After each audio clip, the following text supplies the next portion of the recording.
2025 wedding trends, what are they? Do we like them? Do we not like them?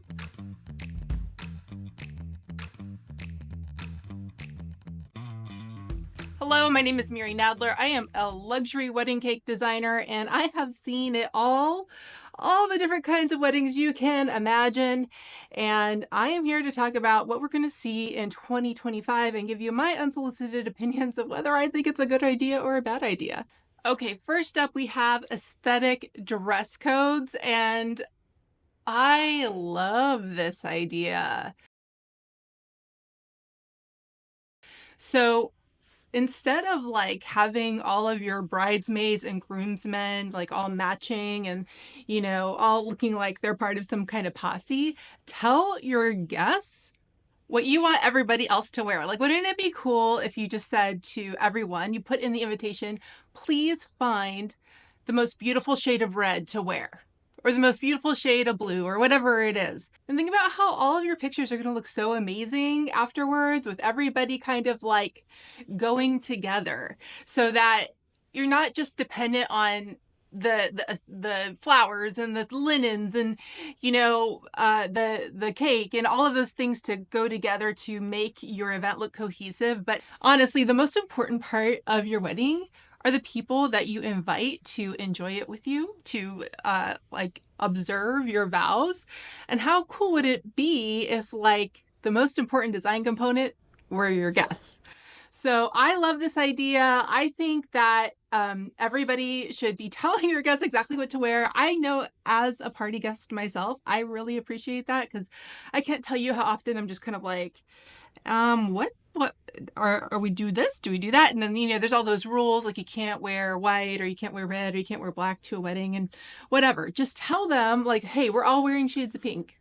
Whatever pink you like, but looks most beautiful on you, common pink. And that would look stunning. It would look so amazing. So I am all for this trend of aesthetic dress codes.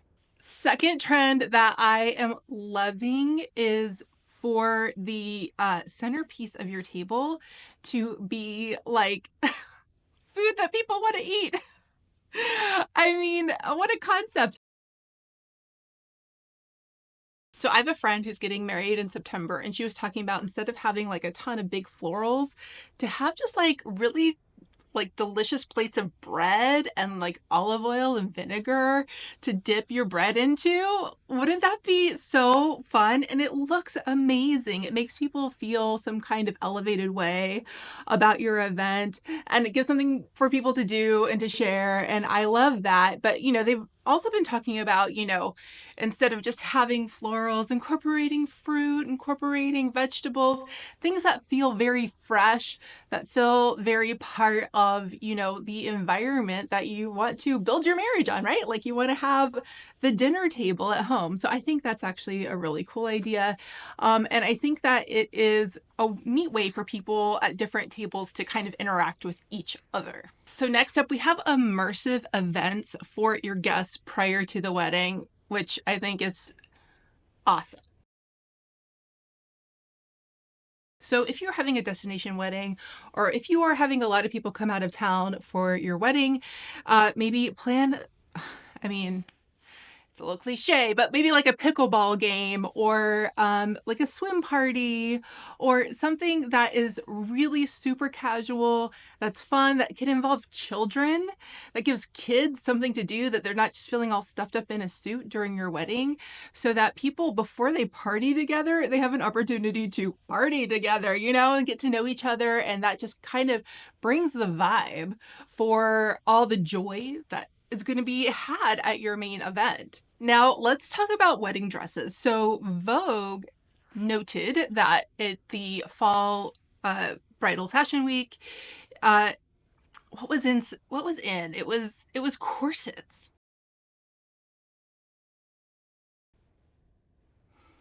It was corsets.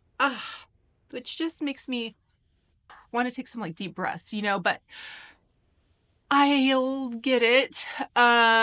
Look, this is what I'm going to say about that. I like that now, and for many years past, there's been a trend away from strapless, because who wants to see, a bride pull up her dress all the time? while, she's doing whatever. Uh, but uh, it looks so uncomfortable. We'll let it pass. I mean, so I guess as far as attire is going, I'm seeing a trend more toward something more elegant, something more adult, something more Regency, something more classic. I've actually seen a lot more black tie events lately. And as a 41-year-old woman, a lot of my guy friends just have a tailored tux in their wardrobe. Like it's a necessity for them. And I love that. I love that. I think that's great because I feel like, we're going past the decade prior to COVID where everything was like fun and casual and let's wear blue suits with Converse or a wedding dress with cowboy boots or whatever. Let's do the barn thing. And um we're moving toward a more like, you know what, let's be adults. And let's have something very beautiful and classic and maybe inspired by architecture and, stuff that over time has proven to look very grand indeed. I I do like that the styles are a little bit more specific. We are going also back to lace. And I like that the styles are becoming more specific to this decade. I think that, like in the 2010s, we were really looking at something that was more like, oh, what's the most timeless thing that we can imagine for a wedding? And I can tell you what everybody imagined. It was like greenery, eucalyptus, white flowers, a touch of blush, blue suits, and all it felt like all of the albums for weddings looked very much the same. And now we're moving into something that is much more specific to this decade that looks a little bit more like the 2020s. And I love that because, when I look back at my parents' wedding album, they were married in 1982. And I can see like that all my aunts are wearing like very similar shoes and they're wearing very similar dresses. And my mom made her own wedding dress and she's wearing very similar shoes to everybody else. And it's very much like pinpointed to that time. But I love when you look at a wedding photo and you're like, that is from the 1950s. That is from the 1980s. And we have lost that a little bit in the 2000s. So I hope that we can gain that back. It's great to own a trend. It's great to own that time in history because your kids are going to look back at those pictures and be like, oh my goodness, that was such a 20s wedding. So I think that's a good trend. That's a good development. And I love that we're moving in that direction. Okay, some things that I don't like. Draping.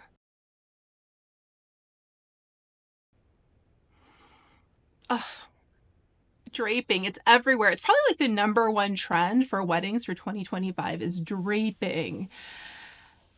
Look, not that it doesn't look beautiful. It looks beautiful. It reminds me a little bit of like, the Kmart photo station with all like the draping, the 80s pictures of the draping behind you.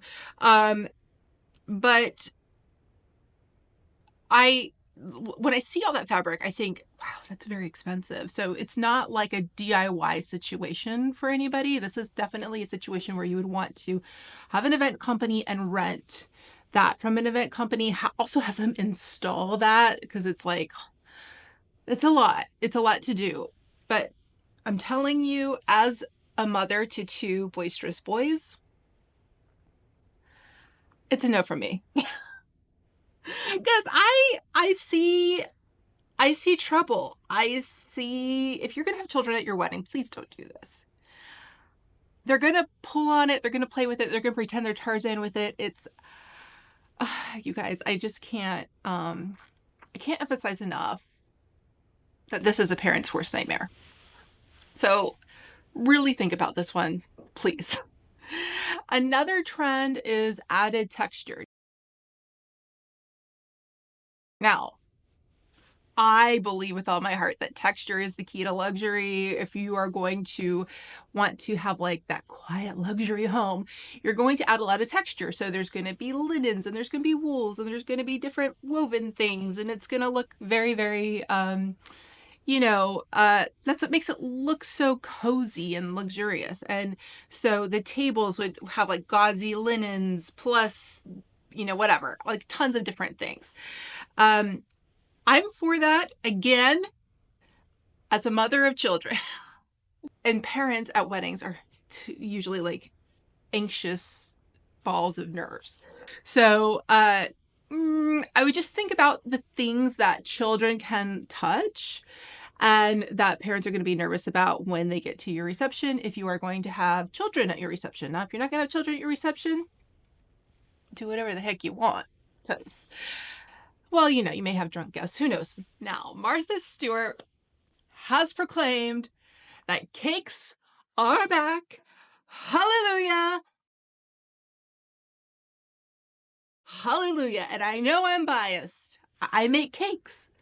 If you ask me dessert table or cake, I'm like, are you kidding? You are not taking a picture with your dessert table, but you will take a picture with your cake. So cakes are back. Hallelujah. It is wonderful. We are all rejoicing because the cake is just like such an anchor to your design. It can like encapsulate everything, all the feel that you want to have, going forward in your wedding. So, yes to the cake. Now, here's the thing. Nobody likes fondant. Naked cakes are out.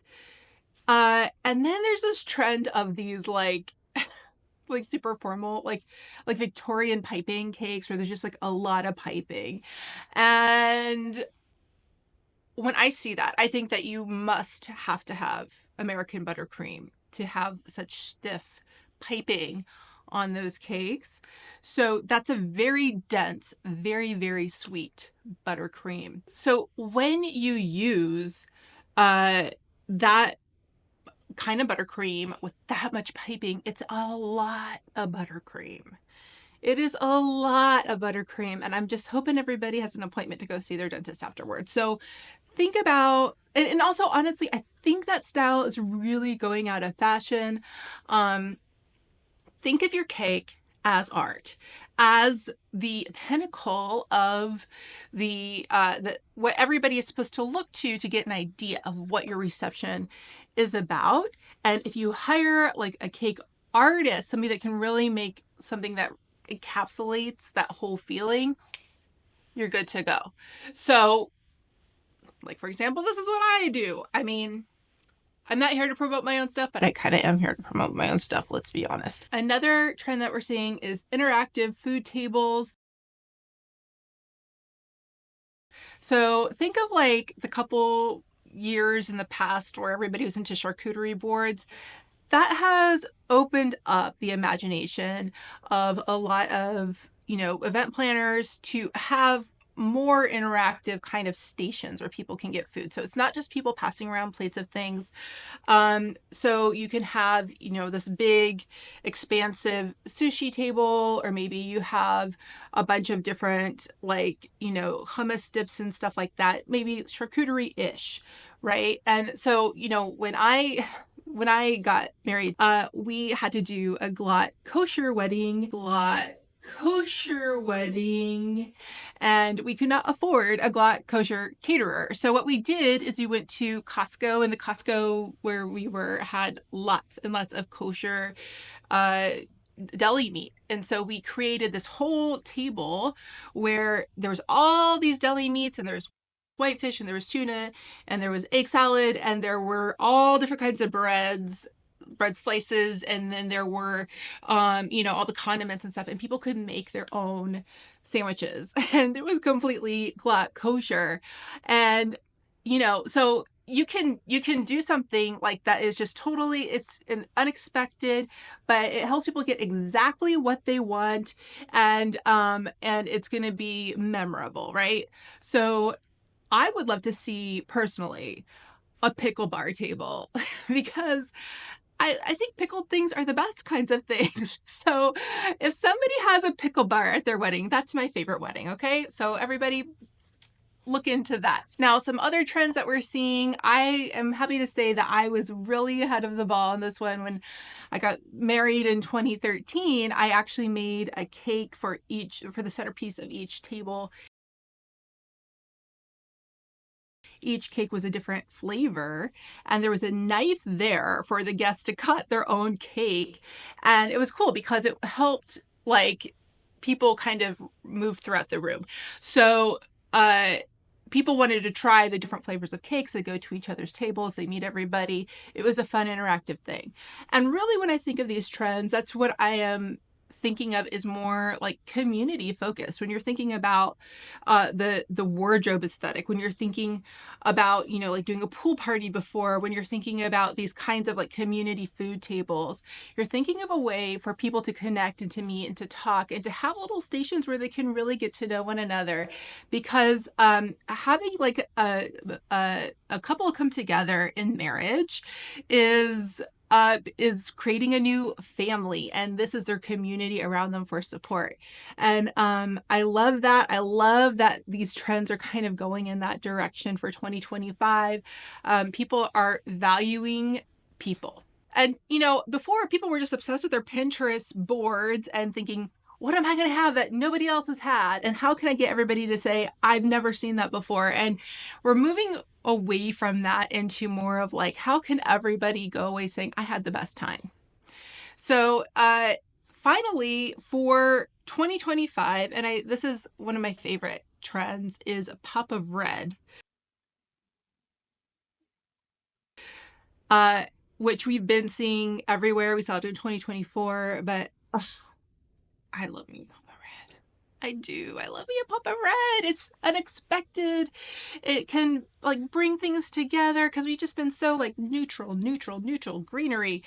Just little, like not a lot, just a little pop of red here and there. It makes things feel special, makes things feel memorable. And I think that is a really wonderful trend for 2025. So that's what I have on my list for our 2025 trends. Have you noticed any trends? Tell me in the comments, and tell me if you disagree with me. If you think what I mentioned was bad or good, let me know. I'm here for all of it. And yeah, let's see what these events bring us in the coming year.